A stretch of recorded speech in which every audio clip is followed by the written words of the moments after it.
Okay, we're going to hear some last comments from people here, and I think, well, let's start with Lewis, because she brings up a good point about, disseminating our information, and Lewis and Sue Stoddard have led our website and dissemination efforts, and you might say just something about what we have available and the webcast.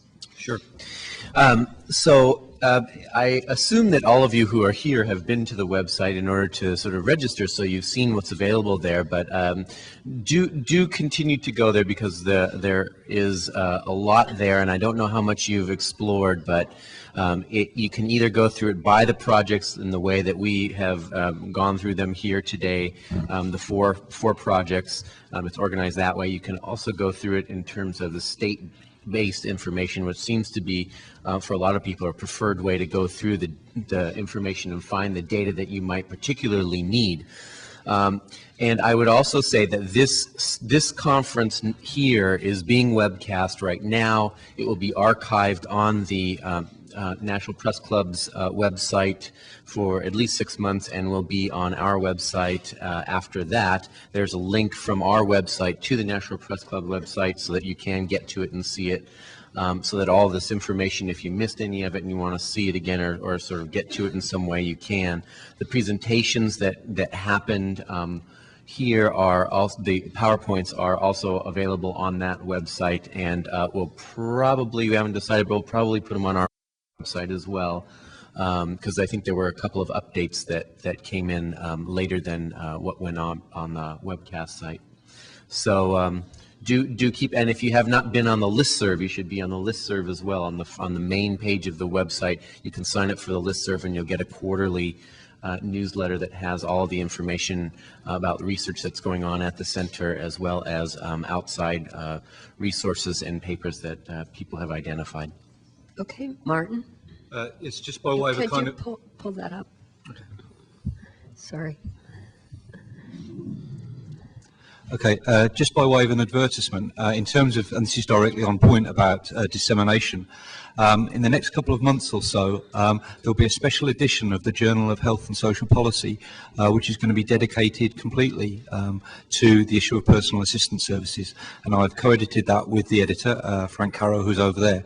So I just want to give kind of thanks to Frank for having the foresight, if you like, to actually devote an entire edition of his journal to this issue. I think it's the first time that a major journal has been devoted to the issue of personal assistance services, and I think it's kind of a feather in our cap that we've managed to actually raise the profile of this as an area of research and get an entire journal devoted to it. So the contributors to that, many of them are here in this room and some aren't.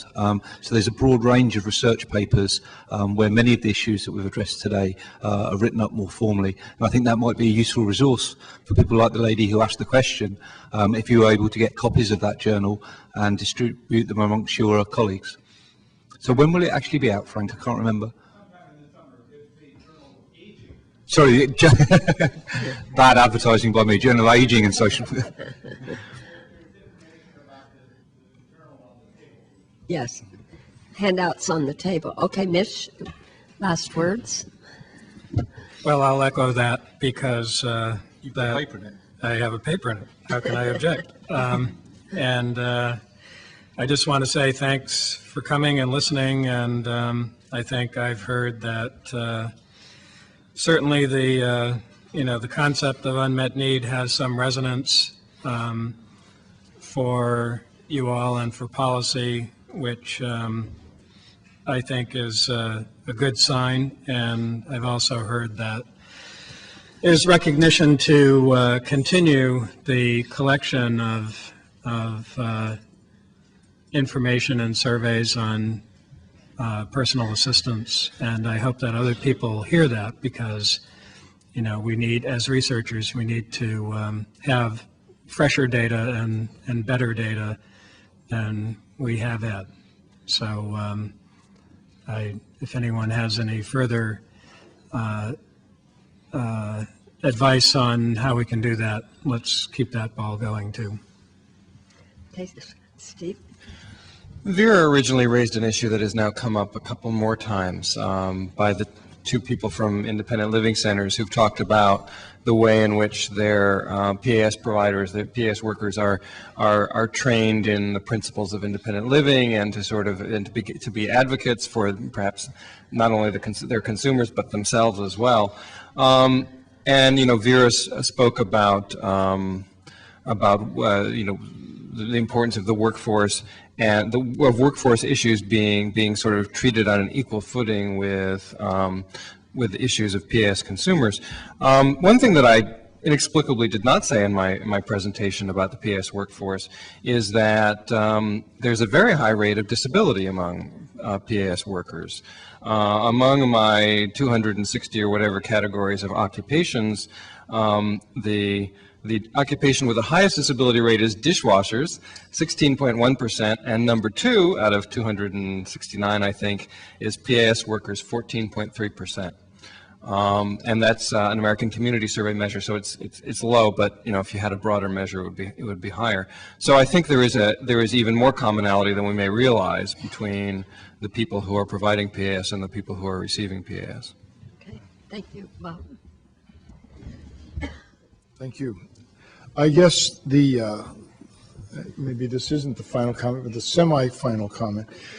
One of the functions of our center is to compile promising practices and information on promising practices, and Vera spent a number of years trying to track that down in workforce area. But each of the groups have that as one of their missions as well. And we've heard a sampling today from the audience, really, of what looked like promising practices as you presented that. And what I'm asking for basically is if you have a program or know of a program that you think ought to come to our attention so that we could include it among our inventory of promising practices, that would be, I think, very helpful to the field and the whole process of disseminating good ideas out to the public. Yes, I would like to echo that too.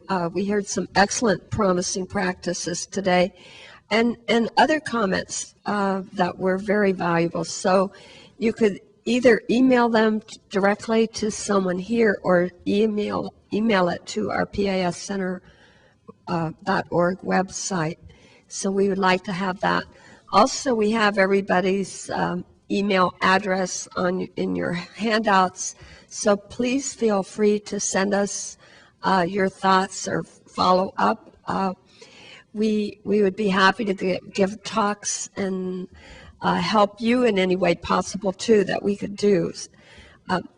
As researchers, we are sometimes buried in the back room with a lot of numbers or papers, and we count totally upon all of you that are here to help get out the information that not only our center is working on, but there are a lot of other researchers around the country working on these issues. So we count on you disseminating this. And also, we're very pleased to be able to work with ADAPT and some of the many consumer groups, because that's what makes our work interesting, but also worthwhile in trying to disseminate information. And because we do want to have an impact at the national level, at the state level, and at the county levels. So I think we want to thank you all for coming and say we've enjoyed it very much and appreciate the day with you. So thank you very much.